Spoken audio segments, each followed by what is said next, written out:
ദാസനാണ് കണ്ണൂരിൽ നിന്ന്. ശ്രീ ദാസൻ, താങ്കൾക്ക് എന്താണ് ഈ വിഷയത്തിൽ പറയാനുള്ളത്? എല്ലാ ജമാഅത്തെ ഇസ്ലാമിന്റെയും വെൽഫെയർ പാർട്ടിയും വോട്ട് വാങ്ങിക്കുന്ന ആൾക്കാർക്ക് എങ്ങനെ SDPI കുറ്റം പറയാൻ പറ്റൂ? SDPIക്ക് ഈ കഴിഞ്ഞ പാർലമെന്റ് ഇലക്ഷനിൽ 0.66 അവരെ വോട്ട് വീതം. പിന്നെ അവരെ കൊണ്ട് എന്ത് കാര്യമാണ് ഇത്?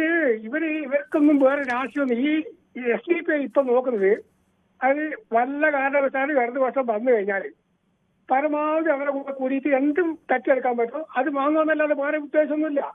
ഈ വെൽഫെയർ പാർട്ടിയും ജമാഅത്ത് ഇസ്ലാമിയും ഇപ്പോഴത്തെ നിൽക്കുക. അവർ 2047 ഇവിടെ പിന്നെ ഇസ്ലാമിക രാജ്യം ഉണ്ടാക്കണം, ഭരണം ഉണ്ടാക്കണം എന്ന് പറഞ്ഞ ആൾക്കാരാ ജമാഅത്ത് ഇസ്ലാമി. പിന്നെ അവരെ കുറ്റം പറയാൻ എന്ത് അവകാശ പിന്നെ ഇവരെ പറയാനുള്ളത്? അതുകൊണ്ട് ഇതൊക്കെ ഈ രാഷ്ട്രീയക്കാർക്ക് വേറെ ഇവരാരും ആരെ വോട്ടും പോകാം. കാര്യം എങ്ങനെയാലും അവരെ കയറി പറ്റുക സുഖമായി. കറക്ഷൻ പറയാനുണ്ട്. കഴിഞ്ഞ ലോക്സഭാ തെരഞ്ഞെടുപ്പിൽ SDPI മത്സരിച്ചിരുന്നില്ല. അവർ UDF പിന്തുണയ്ക്കായിരുന്നു. UDF അന്ന് പിന്തുണ വേണ്ടെന്ന് പറഞ്ഞെങ്കിലും UDF പിന്തുണയ്ക്കായിരുന്നു. അവർ അതിന് അവസാനം മത്സരിച്ചത് തദ്ദേശ തെരഞ്ഞെടുപ്പിലാണെങ്കിൽ മത്സരിച്ച് അവർക്ക് 102 കൗൺസിലർമാരും എല്ലാം കൂടെ അവർക്ക് ലഭിച്ചിട്ടുണ്ട്. അതിനു മുമ്പ് ഒരു ശതമാന കണക്ക് നോക്കിയാൽ മത്സരിച്ചത് നിയമസഭയിലാണ്. കഴിഞ്ഞ നിയമസഭയിൽ 2021 നിയമസഭയിലേക്ക് മത്സരിച്ചത്. അന്ന് അവർക്ക് 75,566 വോട്ടാണ് കിട്ടിയത്. 40 സ്ഥലത്താണ് മത്സരിച്ചത്. അവർക്ക് അന്ന് 0.4% മാത്രമായിരുന്നു വോട്ട്. ഈ 6% ഇല്ലായിരുന്നു കഴിഞ്ഞ. അതുകൊണ്ട് താങ്കളെ പറഞ്ഞത് ഫാക്ച്വൽ എറർ ആയതുകൊണ്ട് മാത്രം ചൂണ്ടിക്കാണിച്ചതാണ് ശ്രീദാസൻ. ശ്രീ രമേശനാണ് വടക്കാഞ്ചേരിയിൽ നിന്ന്. ശ്രീ രമേശൻ, താങ്കൾക്ക് എന്ത് തോന്നുന്നു? ഈ SDPIയുടെ കാര്യത്തിൽ ഉറച്ചൊരു നിലപാട് പറയുന്നതിന് പലപ്പോഴും ഈ മുന്നണികൾക്ക് ഒരു ചെറിയ അങ്കലാപ്പുണ്ടോ? അല്ല, ഈ മുന്നണികളുടെ കാര്യം എന്ന് പറയുമ്പോഴേ നമ്മളിപ്പോ ഹലോ കേൾക്കാണ്ടോ? കേൾക്കാം. മുന്നണികളുടെ കാര്യം എന്ന് പറയുമ്പോ നമ്മള് ഇപ്പൊ മുസ്ലിം ലീഗിനെ കൂട്ടുപിടിച്ചിട്ട് ജമാഅത്തെ ഇസ്ലാമിയുടെ വോട്ട് മേടിച്ച് മറ്റുള്ളവർ പേടിക്കുന്ന വോട്ടുകൾ അല്ല, അത് നമ്മൾ ആലോചിക്കേണ്ട കാര്യം. ആരാണ് ഇവിടെ തീവ്രവാദികൾ? RSS ഒരു ഭാഗത്തുണ്ട്. അവര് പേര് വെച്ചിട്ട് തീവ്രവാദികളല്ല. നമ്മൾ മനസ്സിലാക്കുന്നിടത്തോളം അവർ തീവ്രവാദികൾ. അല്ലെങ്കിൽ മറ്റേ ഇവരും SDPI നമ്മൾ പേര് അവരുടെ SDPIയുടെ പേരിലും വർഗീയതയില്ല. ഇതൊക്കെ കേൾക്കുമ്പോൾ നമ്മൾക്ക് ചിരിയാണ് വരുന്നത് സത്യത്തില്. ആര് വോട്ടും വേണ്ടെന്ന് പറയാൻ പറ്റുമോ? ഇപ്പൊ സാറ് മത്സരിക്കുകയാണ്, സാറ് വോട്ട് ചോദിക്കുന്നത് വോട്ടർമാരോട് അഭ്യർത്ഥിക്കുന്നത്. ഇതൊക്കെ വെച്ചിട്ട് ഇവിടുത്തെ ഈ വികസനം, നമ്മുടെ നാട്ടിൽ നടക്കുന്ന വികസനം നമ്മൾ കാണുന്നുണ്ട്. ഞാനൊരു ഡ്രൈവറാണ്, 10-30 വർഷമായിട്ട് ഡ്രൈവറാണ്. നമ്മൾ ഈ കാണുന്ന റോഡുകള്, സ്കൂളുകൾ, നമ്മുടെ അടുത്തുള്ള പ്രദേശത്തെ എല്ലാ സ്കൂളുകൾക്കും 1 കോടി വെച്ചിട്ട് എല്ലാ സ്കൂളുകളും നന്നായിട്ടുണ്ട്. അതുമാതിരി എല്ലാ സൗകര്യങ്ങളും. രമേശൻ, നമ്മുടെ ചർച്ച അതല്ല. നമ്മൾ അത്തരം കേരളത്തിൽ വികസനം നടന്നോ ഇല്ലയോ എന്നുള്ളൊരു ചർച്ചയിലല്ല. ഈ വിഷയത്തിൽ താങ്കൾക്കാണെങ്കിൽ പറയാം. സാറ് ഇതൊന്നും ചർച്ചയ്ക്ക് വെക്കരുത്. ഇത്തരം കാര്യങ്ങളല്ല അവിടെ വേണ്ടത്. ശ്രീ രമേശൻ, നമ്മൾ അത്തരം കാര്യങ്ങളൊക്കെ രമേശൻ സ്ഥിരമായി പൊതുവെ കാണാത്തത് കൊണ്ടാണ് നമ്മൾ അത്തരം കാര്യങ്ങളും എല്ലാം നിരന്തരം ചർച്ചയ്ക്ക് വെക്കാറുണ്ട്. കേരളത്തിൽ പക്ഷേ കഴിഞ്ഞ കുറച്ച് ദിവസമായി നിൽക്കുന്ന പ്രധാനപ്പെട്ട ഒരു വിവാദമാണ് SDPIയുടെ പിന്തുണ വേണോ വേണ്ടോ എന്ന കാര്യത്തിൽ നേതാക്കളുടെ അഭിപ്രായം. അതൊരു രാഷ്ട്രീയ വിഷയമല്ലേ? കേരളത്തിലെ അതൊരു പ്രധാനപ്പെട്ട രാഷ്ട്രീയ വിഷയമല്ല. അതുകൊണ്ടാണ് അത് ചർച്ചയ്ക്ക് വെച്ചത്. അല്ലാതെ താങ്കൾ പറയുന്നത് പോലെ കേരളത്തിൽ വികസന കാര്യങ്ങളൊന്നും ചർച്ചയ്ക്ക് വെക്കാത്തല്ല. അത്തരം കാര്യങ്ങളൊക്കെ നമ്മൾ ഒരുപാട് തവണ ചർച്ച ചെയ്തതാണ്. സാറേ, ഇതിലും വലിയ കാര്യങ്ങൾ ഇവിടെ നടന്നുകൊണ്ടിരിക്കുന്നുണ്ട്. ഇതിപ്പോ CPM തലയ്ക്ക് വെച്ചിട്ട് ഈ 4 വോട്ട് കുറയ്ക്കാന്നുള്ളതാണ്. വേറെ വിഷയമൊന്നുമില്ല. CPM പറഞ്ഞാലും CPM അവർ വോട്ട് ചെയ്യും. ഇപ്പൊ നിങ്ങൾ തന്നെ എഴുതി കാണിക്കുന്നുണ്ടല്ലോ സാറേ, നിങ്ങൾ തന്നെ എഴുതി കാണിക്കുന്നുണ്ട്.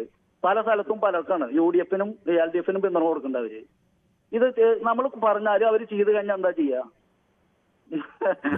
രമേശൻ, ജനലടക്ക് വോട്ട് വേണ്ട എന്ന് ധൈര്യപൂർവ്വം പറയുന്ന നേതാക്കൾ ഈ നാട്ടിൽ CPM ഉണ്ടായിരുന്നു. ഉറച്ച നിലപാടെടുക്കുന്ന നേതാക്കൾ 4 വോട്ടിന് വേണ്ടി നിലപാട് മാറ്റാതെ ഉറച്ചു പറയുന്ന നേതാക്കളും ഒക്കെ ഉണ്ടായിരുന്ന ഒരു പാർട്ടിയാണ് CPM എന്നതുകൂടി താങ്കൾ ഓർത്തിരിക്കും. അങ്ങനെ പറഞ്ഞിട്ടും സാറേ, അങ്ങനെ പറഞ്ഞിട്ടും ഇപ്പൊ ത്രിപുരയിൽ ഒരു മുഖ്യമന്ത്രി നടന്നല്ലേ? ശരി, ഓക്കെ. ശ്രീ രമേശനാണ് വടക്കാഞ്ചേരിയിൽ നിന്നും പ്രതികരിച്ചത്. ശ്രീ അനിയൻകുട്ടനാണ് പത്തനംതിട്ടയിൽ നിന്നും. ശ്രീ അനിയൻകുട്ടൻ, താങ്കൾക്ക് എന്ത് തോന്നുന്നു? സാറേ നമസ്കാരം. നമസ്കാരം.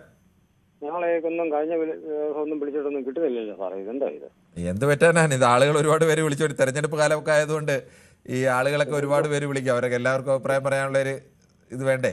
കൂടുതലും ഈ CPM-കാണല്ലോ അവസരം കൊടുക്കുന്നത്. ഞങ്ങളൊന്നും വിളിച്ചു കഴിഞ്ഞാൽ നമ്മൾ നാണം കെട്ടാൻ. നമ്മള് ഫോൺ വരുമ്പോൾ ഇത് CPM-കാരന്റെ ഫോണാണോ, കോൺഗ്രസ്സുകാരന്റെ ഫോണാണോ, BJP-കാരന്റെ ഫോണാണോ തിരിച്ചറിയാനുള്ള സംവിധാനമൊന്നും നമ്മുടെ PCR-ലില്ല. ഏറ്റവും കൂടുതൽ നമ്മൾ കാണുന്നതല്ലേ ഇന്ന് ഏറ്റവും കൂടുതൽ CPM-കാർക്ക് അവസരം കൊടുത്തേക്കുന്നത്. എങ്ങനെയാണ്? CPM-കാർക്കല്ലേ ഇന്ന് ഏറ്റവും കൂടുതൽ അവസരം കൊടുത്തത്. എന്നാൽ താങ്കൾ കോൺഗ്രസ്സുകാരനായ താങ്കൾ ഇന്ന് കൂടുതൽ അവസരം എടുത്തോളൂ. പക്ഷേ ഈ വിഷയം പറയാനുള്ളൂ, വേറെ വിഷയം പറയുന്നത്. അതിന്റെ ഇടയ്ക്ക് ഞാൻ പറയുന്നത്, അതിന്റെ ഇടയ്ക്ക് നിങ്ങൾ ആർക്കാ അവസരം കൊടുത്തത്? ആർക്കും കൊടുത്തിട്ടില്ല.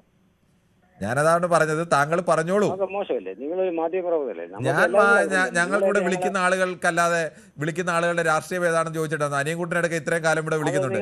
അനിയൻകുട്ടൻ ഏത് പാർട്ടിയാണെന്ന് ഞങ്ങളുടെ PCR നിന്ന് ഇതുവരെ ചോദിച്ചിട്ടുണ്ടോ? ഓരോ സബ്ജക്ട് വരുമ്പോൾ നിങ്ങൾ ആർക്ക് കൊടുക്കണം, എങ്ങനെ കൊടുക്കണം എന്നുള്ളത് അത് ഞങ്ങൾ എങ്ങനെയാണ് തീരുമാനിക്കുന്നത്? അനിയൻകുട്ടൻ, താങ്കൾ എത്രയോ കാലമായി വിളിക്കുന്നതാണ്. ഇവിടെ വരുന്ന കോൾ അനുസരിച്ച് എടുക്കും. ഒരാളുടെ കോൾ കട്ടാകുമ്പോൾ തൊട്ടടുത്ത് വരുന്ന കോൾ എടുക്കും. അത് കഴിഞ്ഞ് കുറച്ചു നേരം കോൾ എടുക്കില്ല. അടുത്ത ആളുടെ കട്ടാകുമ്പോൾ അടുത്ത് ആ സമയത്ത് വരുന്ന കോൾ എടുക്കും. അങ്ങനെയാണ് കോൾ എടുക്കുക. അതിനിടയിൽ ചിലപ്പോൾ 10, 20, 30, 40 ഒക്കെ കോൾ വരും. ആ കോളുകളൊന്നും ആരും എടുക്കില്ല. അത് കഴിഞ്ഞ് ഒരെണ്ണം 4 ലൈൻ ഒരെണ്ണം കട്ടാകുമ്പോൾ മാത്രമേ അടുത്ത ലൈനിന്റെ കോൾ എടുക്കൂ. ഞങ്ങളൊക്കെ നിങ്ങളൊക്കെ വളരെ ബഹുമാനമായിട്ടാണ് നമ്മൾ കാണിക്കുന്നത്. അനിയൻകുട്ടൻ ഈ വിഷയം പറഞ്ഞോളൂ, വിശദമായി തന്നെ പറഞ്ഞു. അല്ല, നിങ്ങൾ ഇത്ര അവസരം കൊടുക്കുമ്പോൾ നിങ്ങളെ ഇട്ട് അവന്മാർ കടിച്ചു കീർത്താണല്ലേ CPM-മാര്, യൂറോയിലെത്താന്മാര്. നിങ്ങൾ തന്നെ കടിച്ചു കീർന്നില്ലേ? അത് എത്ര പ്രാവശ്യം കണ്ടു. ഞാൻ ഒരു പ്രാവശ്യം ഒരു അനിയൻകുട്ടൻ, ഇതിൽ താങ്കൾ സമയം നമ്മുടെ പോകുന്നു. ഇതിൽ പറയാൻ ഉണ്ടെങ്കിൽ താങ്കൾ പറഞ്ഞോളൂ. നമുക്ക് ഇപ്പം തന്നെ അത് പോട്ടെ. നിങ്ങളെ ഞങ്ങൾ വളരെ ബഹുമാനിക്കുന്നുണ്ട്. നിങ്ങൾക്ക് വേണ്ടി ഞങ്ങൾ പ്രാർത്ഥിക്കുന്നുണ്ട്. ഇപ്പൊ ഒരു ന്യൂസ് കാണിക്കുന്നുണ്ട്. കഴിഞ്ഞ മുമ്പ് രാഹുൽ ഗാന്ധി ഇവിടെ വന്ന് പ്രഖ്യാപിച്ച് SP ആയിട്ടോ യാതൊരു ബന്ധമില്ലെന്ന് പ്രഖ്യാപിച്ചു. അതിന്റെ പിന്തുണയായിട്ടാണ് വീഡിയോഷം പറഞ്ഞത് ഇവിടെ SBIയുടെ വോട്ട് വേണ്ട എന്ന് പറയുമ്പോൾ നിങ്ങൾ വേണ്ട കുറെ എടുത്ത് UDF-ന്, കുറെ എടുത്ത് LDF-ന്. ഇതാ രാജാന്റെയായത്. മഞ്ചേശ്വരത്ത് ആർക്കാണ് പിന്തുണ കൊടുക്കുന്നത്? ഓർക്കണം. അല്ല, പിണറായി വിജയൻ പറയുന്നില്ല. പിണറായി വിജയൻ ഇങ്ങനെ കള്ളത്തരം അനിയൻകുട്ടൻ, അത് പിണറായി വിജയൻ പറയുന്നില്ലെന്നുള്ള കാര്യം ഞാൻ എത്രയോ പേരോട് പറഞ്ഞു. താങ്കൾ അതൊന്നും കേട്ടില്ലേ? ഞാനിപ്പോ കോൺഗ്രസ് CPM-കാർ പറയുമ്പോഴാണ് അവരുടെ പിണറായി വിജയന്റെ കാര്യം ചോദിക്കുന്നത്. കോൺഗ്രസ്സുകാരനെ അനിയൻകുട്ടൻ പറയുമ്പോൾ കോൺഗ്രസിന്റെ കാര്യം ചോദിക്കേണ്ടി വരും. അല്ലാതെ CPM-മാർ പറയുമ്പോൾ എനിക്ക് CPM-കാരോട് അവർക്ക് കുറച്ചുകൂടി പറയാൻ വേണ്ടി കോൺഗ്രസിന്റെ കാര്യമാണോ ചോദിക്കേണ്ടത്? അല്ല, താങ്കൾ കോൺഗ്രസ്സുകാരനായതുകൊണ്ടാണ് താങ്കളോട് ചോദിക്കുന്നത്. മഞ്ചേശ്വരത്ത് ആരാണ് SDP-ക്ക് പിന്തുണ കൊടുക്കുന്നത്? SDP-യുടെ സ്ഥാനാർത്ഥി ആരാണ് പിൻവലിപ്പിച്ചത്? അത് നേരത്തെ സതീശൻ പറഞ്ഞിട്ടുണ്ടല്ലോ, ഞങ്ങൾക്ക് അവരെ വോട്ട് വേണ്ട എന്ന് പറഞ്ഞിട്ടുണ്ടല്ലോ. പിന്നെ ഇന്ന് നിങ്ങൾ ഈ തെരഞ്ഞെടുപ്പിൽ പറഞ്ഞിട്ടില്ല. ഇതിപ്പോ നിങ്ങൾ കാണിച്ചത് പറയാം ഇവിടെ ഒരു ചുക്കും വരാൻ പോകുന്നില്ല.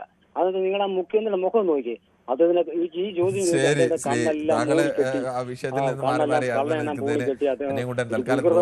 ഉണ്ണികൃഷ്ണനാണ് പോത്തങ്കോട്. ഉണ്ണികൃഷ്ണൻ, താങ്കൾക്ക് എന്ത് തോന്നുന്നു? നമ്മുടെ രണ്ട് മുന്നണികൾ ഇവരെന്തുകൊണ്ടാവും ഇവർക്ക് ഉറപ്പിച്ച് ഞങ്ങൾക്ക് SDP വോട്ട് വേണ്ട എന്ന് പറയാൻ മടി? ആദ്യമായിട്ട് എന്റെ പ്രിയപ്പെട്ട സുഹൃത്ത് അനിയൻകുട്ടന്റെ വിഷമത്തിന് ഞാനും കൂടെ പങ്കുചേരുന്നു. അനിയൻകുട്ടന്റെ തൽക്കാലം ക്ഷമിക്കാൻ പറ. ഇനിയിപ്പോ എന്ത് ചെയ്യാൻ പറ്റി, പറ്റിപ്പോയെന്ന് പറഞ്ഞാൽ മതി. പരാതി ഇത് അനിയൻകുട്ടനെ പോലെ ആയിരുന്നു ഇന്ന് SDP-യുടെ നേതാവ് ഇന്ന് വാർത്താ സമ്മേളനം വിളിച്ചിരുന്നു. താങ്കൾ ശ്രദ്ധിച്ചാണല്ലോ. കണ്ടു. ഞങ്ങളെ വോട്ട് ആർക്കും വേണ്ട. സതീശൻ പറയുന്നത്, പിന്നെ സതീശൻ ഒന്നും സ്ട്രോങ് ആയിട്ട് പറയാനില്ല ഞങ്ങളെ വോട്ട് വേണമെന്ന്. പിന്നെ മുഖ്യമന്ത്രിയാണെങ്കിൽ വേണമെന്നും പറയാനില്ല, വേണ്ടെന്നും പറയാനില്ല. ഇതെന്തോന്ന് നീതി? ഇതാണ് ഒരു മര്യാദ ഇല്ലാത്തത്. എന്നിട്ട് ഞങ്ങളെ കൊണ്ട് മഞ്ചേശ്വരത്ത് പിൻവലിപ്പിച്ച് ഇതൊക്കെയാണ് മര്യാദ? ഇത് ശരിയാണ് ഇങ്ങനെ കാണിക്കണം? ഒന്നി വേണമെന്ന് പറയണേ. ഞങ്ങളും മനുഷ്യരല്ലേ, ഞങ്ങൾക്കും കുറെ വോട്ടുള്ളതല്ലേ. ഞങ്ങൾക്ക് ശിവൻകുട്ടി എണ്ണം പറഞ്ഞ് ഞങ്ങളെ വോട്ട് വേണമെന്ന് പറഞ്ഞ് ഇത് എന്തൊരു മര്യാദയാണ് കാണിക്കണത്? 1.5-2 മണിക്കൂറാണ്. നാണമില്ലയോ മാർക്ക് 10 വോട്ടും കൊണ്ടിടുന്ന വിലവേശ? ആ അഭിമന്യുവിന്റെ മനസ്സ്, പിന്നെ ആ ആത്മാവ് പോലും പൊറുക്കില്ല എന്ന് പിണറായി വിജയനും കൂട്ടരും ഓർമ്മിക്കണം. കാരണം യവന്മാർ ഈ 10 വോട്ട് വെച്ച് വിലവേശുന്നത് പിന്നീടുണ്ടാവുന്ന കൊലപാതകങ്ങൾക്കും കേസുകൾക്കും അടിപിടി കേസും എല്ലാത്തിനും പിന്നീട് ഒരു കോംപ്രമൈസിന് വേണ്ടിയാണ്. ഉപകാരം ചെയ്താൽ എപ്പോഴായാലും അവർക്ക് ഉപകാരം ചെയ്യേണ്ടി വരും. അത് ഉറപ്പാണ്. അത് നട്ടല് പിന്നെ നിവർന്നു നിന്ന് സതീശൻ പറയുമ്പോഴും താങ്കൾ നേരത്തെ ചോദിച്ച ചോദ്യോടെ കിടക്കുകയാണ്. മഞ്ചേശ്വരത്ത് ആർക്ക് വേണ്ടി സപ്പോർട്ട് ചെയ്യണമെന്ന്. യവനൊന്നും ഒരു കാരണവശാലും പിന്നെ ധൈര്യപൂർവ്വം ഒരു പിന്നെ ഇതുപോലുള്ള വർഗീയ പാർട്ടികളെ മുമ്പേ പിന്നെ വോട്ട് വേണ്ടാന്ന് പറയാൻ ആരും ധൈര്യം കാണിക്കില്ല.